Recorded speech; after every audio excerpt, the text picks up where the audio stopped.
Hello students, मैं आशीष आप सबका तहे दिल से वेलकम करता हूं। स्टूडेंट्स, आज से हम लोग देखने वाले हैं एसटी यादव मैथ, जो कि बैंक, एसएससी, रेलवे और ऐसे सभी कॉम्पिटिटिव एग्जाम्स के लिए बहुत ही इम्पोर्टेंट है, जिनमें मैथ्स पूछे जाते हैं। देखिए, हमने सोचा था कि हम खुद के अपने नोट से पढ़ाएं, लेकिन फिर हमने सोचा कि क्यों ना किसी ऐसे बुक से पढ़ाया जाए जो कॉम्पिटिटिव एग्जाम्स के लिए बहुत ही इम्पोर्टेंट है और उसमें लगभग हर टाइप के क्वेश्चंस दिए गए हों और मार्केट में आसानी से अवेलेबल हो। तो मुझे लगा कि S T Yadav math book better रहेगा, तो इसलिए मैं S T Yadav math book, जो कि शारदा पब्लिकेशन की है और ये बहुत ही अच्छी बुक है, इसी को हम लोग पढ़ने चल रहे हैं। और फिर जैसे ये एक बुक फिनिश होती, फिर हम लोग किसी कोई और एक अच्छी सी बुक सेलेक्ट करेंगे और फिर उसको देखेंगे। तो सबसे पहले हम लोग देखेंगे अनुपात समानुपात, फिर उसके बाद मिश्रण, प्रतिशत, उसके बाद लाभ हानि, फिर बट्टा, और उसके बाद फिर सिंपल इंटरेस्ट, कंपाउंड इंटरेस्ट, और फिर देखेंगे कार्य समय ना, है ना एक चैप्टर, कार्य और समय, और फिर पाइप टंकी, फिर उसके बाद ऐसे ही करके हम लोग धीरे धीरे पूरा बुक फिनिश करेंगे। तो आइए स्टार्ट करते हैं पहले अभ्यास से, अनुपात समानुपात से। तो इसमें हम लोग इस लेक्चर में बेसिक कंसेप्ट को जानेंगे, उसके बाद इसके सेकंड लेक्चर से हम लोग जो बुक होती है उसको सॉल्व करना स्टार्ट करेंगे। तो आइए देखते हैं बेसिक कंसेप्ट अनुपात समानुपात का। तो सबसे पहले हम लोग जानते हैं कि आखिर अनुपात कहते किसको हैं। तो सबसे पहले हम लोग देखेंगे अनुपात कि अनुपात किसको कहते हैं। तो किन्हीं दो सजातीय राशियों के बीच जो तुलनात्मक संबंध होता है उसको हम लोग बोलते हैं अनुपात। देखिए, सजातीय राशियां मतलब जो एक जैसी राशियां हो, जैसे अगर गिनती है तो 2:3 हो गया, और अल्फाबेट है मतलब चार राशियां हैं तो A/B हो गया ना, A/B हो गया, या X/Z हो गया, कुछ भी हो गया। अब ऐसा नहीं कह देंगे कि 2:A, इनके बीच कोई तुलना ही नहीं हो सकती है ना, ये चर राशि है, ये अचर राशि है। तो किन्हीं दो सजातीय राशियों के बीच जो तुलना होती है उसको हम लोग अनुपात से दिखाते हैं, और अनुपात का चिन्ह होता है, ऐसे होता है, किन्हीं दो संख्याएं हैं, इनके बीच में अनुपात लग जाएगा, उसको हम लोग क्या बोलेंगे कि किन्हीं दो राशियों के बीच तुलना हो रही, कि कौन सी संख्या किस संख्या से कितने गुना अधिक है। तो अनुपात को हम लोग बटे में भी लिख सकते हैं। क्या अनुपात का मतलब बटा ही होता है, जैसे 2:3 है तो इसको हम लोग क्या लिख सकते हैं, 2/3, 2/3। और ये कोई भी बड़ी से बड़ी संख्या होती है, उसके कटने के बाद जो सबसे न्यूनतम उनका अनुपात बचता है, जो सबसे न्यूनतम संख्या बचती है, वही हम लोग यहाँ लिखते हैं। अब जैसे देख लीजिए,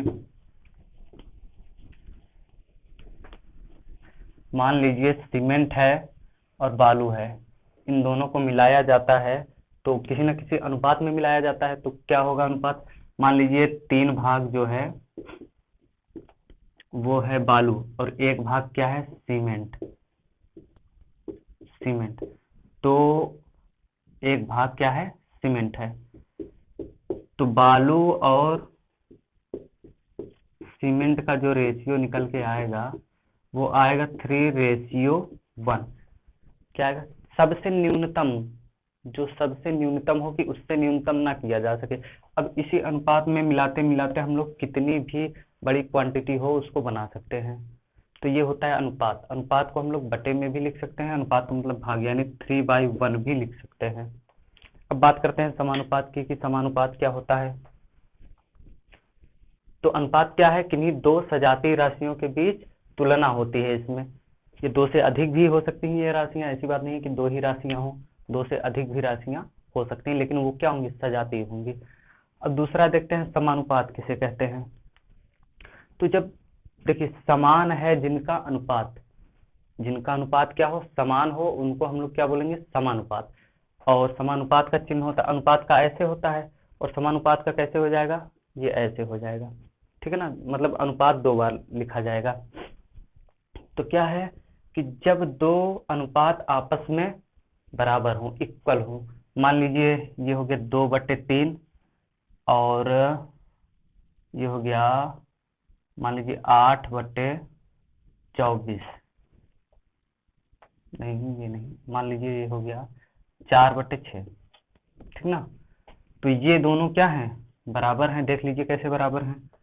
तो 2 दूनी 4, 2 तिया 6, तो 2 और 3 ये भी आ रहा है ना, 2 और 3, यहाँ भी 2/3, यहाँ भी 2/3, कटने के बाद 2/3 ही आएगा। तो ये 4/6 और 2/3 ये क्या है, आपस में क्या है, बराबर है। तो ये किस अनुपात में है, समान अनुपात में है। तो बराबर का चिन्ह यहाँ पे लगाओ या फिर ये लगा दो समानुपात का चिन्ह, दोनों का मतलब एक ही है। इसको हम लोग ऐसे भी लिख सकते हैं 2:3, फिर समानुपात, फिर ये 4:6, 2:3, समानुपात 4:6। देखिए इसमें क्या होता है, दो का जैसे इसका मतलब इक्वल जैसा ही होता है ना, तो यहाँ पे अगर देखा जाए तो 2 और 6 का गुणा होता है, 4 और 3 का। तो यहाँ से हम लोग ऐसे भी कर सकते हैं, 2 ये बाहर वाले का बाहर वाले से गुणा, और ये अंदर वाले का अंदर वाले से गुणा। जैसे देखिए 6 दूनी 12 बराबर 4 तिहाई 12, देखिए बराबर आ रहा है ना। तो बराबर आ रहा है, इक्वल आ रहा है, तो ये क्या है, समान अनुपात में है, समानुपात। अब हम लोग देख लेते हैं कुछ और बेसिक कंसेप्ट को, फिर लगाएंगे बुक में जो क्वेश्चंस दिए गए हैं उनको। तो बेसिक कंसेप्ट में देखेंगे, जैसे पहला है, पहले वाले में दिया हुआ है a/10 बराबर b/7 बराबर c/3। तो और हमको निकालना क्या है, a ratio b ratio c, यही हमको ज्ञात करना है। तो हम लोग कैसे ज्ञात करेंगे, a ratio b ratio c। तो देखिए a के जस्ट नीचे जो संख्या होगी वो a का मान होगी 10 रेशियो, b के जस्ट बटे में जो संख्या होगी वो b का मान होगी, c के जस्ट बटे में जो संख्या होगी वो c का मान होगी। यानी a ratio b ratio c का मान आ जाएगा 10 रेशियो 7 रेशियो 3। लेकिन अगर यहीं पे जैसे 2a/10 होता और 3b/7 होता और 3c बटे मान लो 5 होता, अगर ऐसी संख्या होती तब हम इसको नहीं लिख सकते थे कि a का मान 10 होगा, b का मान 3 होगा और c का मान 5 होगा। तो यहाँ से ये संख्या भी हटानी पड़ेगी, मतलब ऊपर सिर्फ a रहना चाहिए, ऊपर सिर्फ a रहना चाहिए, बाकी और कोई संख्या नहीं रहनी चाहिए। तो इसको हम लोग कैसे करते हैं, अभी आएगा आगे तो देख लेंगे। तो देखिए 2 पंजे 10 और कुछ कटेगा नहीं, यानी a/5 आया बराबर 3b/7 आया बराबर 3c/5 आया है। तो अब हम लोग ऊपर वाली संख्या को भी हटाएंगे, तभी तो यहाँ पे ए बटे में आएगा, मतलब a के साथ कोई संख्या नहीं ऐड होनी चाहिए। तो ऊपर वाले का अगर एलसीएम देखा जाए तो 3 है सब में, तो सब में हम लोग 3 से यहाँ पे भाग दे सकते हैं, सब में 3 से, सारी संख्याओं में 3 से भाग दे देंगे। इस 3 से ये 3 कट जाएगा, इस 3 से ये 3 कट जाएगा। यहाँ क्या आएगा, a/15 बराबर b/7 बराबर c/5। तो अब a का मान a के नीचे वाला, b का मान b के नीचे वाला, c का मान c के नीचे वाला, यानी a ratio b ratio c बराबर क्या हो जाएगा, 15 रेशियो 7 रेशियो 5, ये मान हो जाएगा इसका।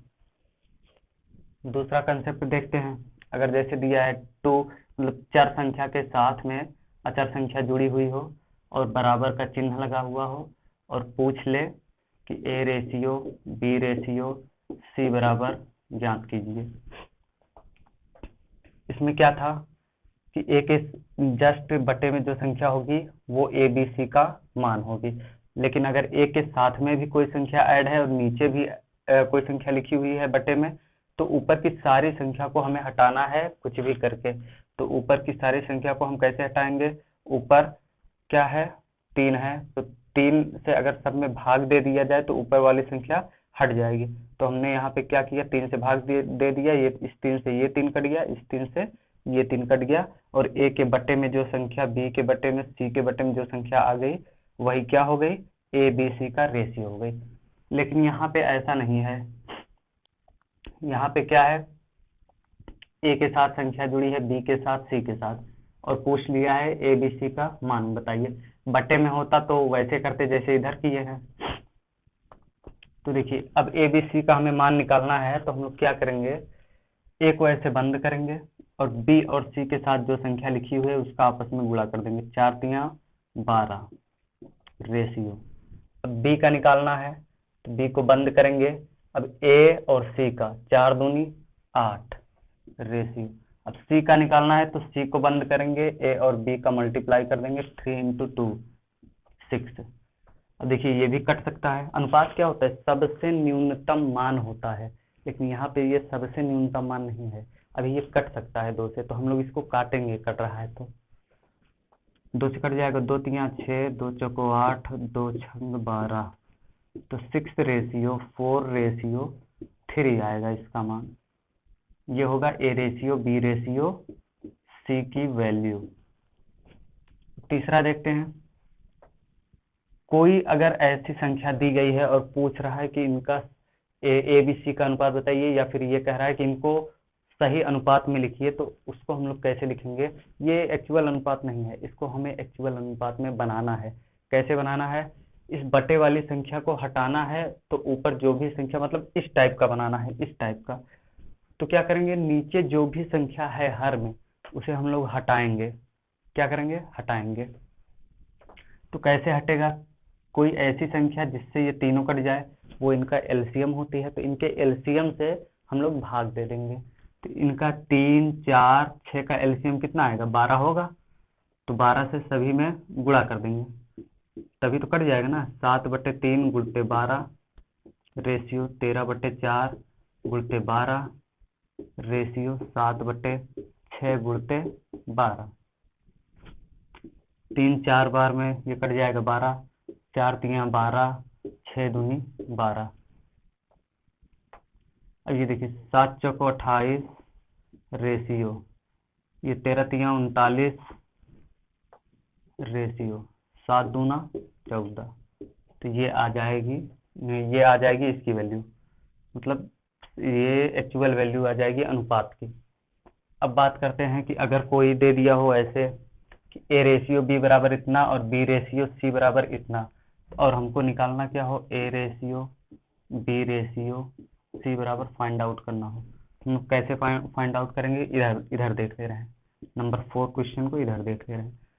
तो हम लोग पहले लिखेंगे कि ए बी सी का रेशियो क्या है। यहाँ पे अलग अलग दिया हुआ है और हमको इकट्ठे निकालना है। तो देखिए हम क्या करेंगे, ए रेशियो बी रेशियो सी।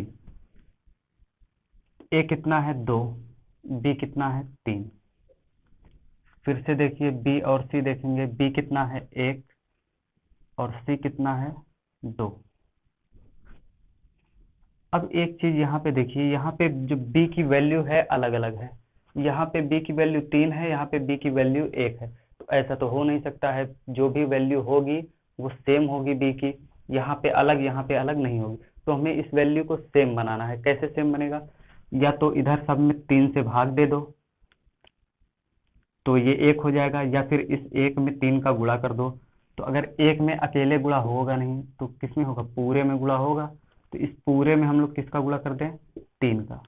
तो देखिए क्या हो जाएगा, ये 2 3 तो रहेगा ही, और ये 3 का 3 हो जाएगा, और ये 3 दूनी 6 हो जाएगा। अब देखिए ये 3 हो गया ना, अब b की वैल्यू सेम हो गई। तो अब तो गुणा जो यहाँ पे देखिए, जो गुणा होगा वो इन दोनों में होगा, क्योंकि अकेले अकेले इसमें गुणा हो जाएगा तो अनुपात गड़बड़ हो जाएगा। इसलिए जो है इन दोनों में गुणा होगा, जो भी होगा गुणा भाग दोनों में होगा।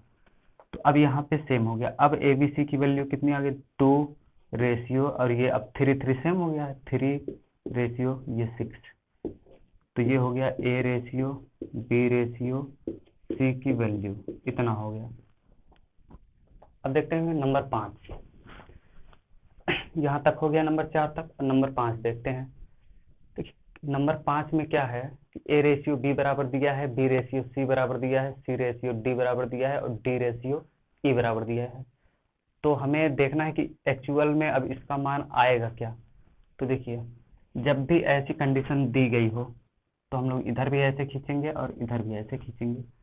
अब देखिए इस बी से ये बी कट जाएगा, इस सी से ये सी कट जाएगा, इस डी से ये डी कट जाएगा, और बचेगा क्या लास्ट में? ए इसमें बचेगा, रेशियो ई इसमें बचेगा।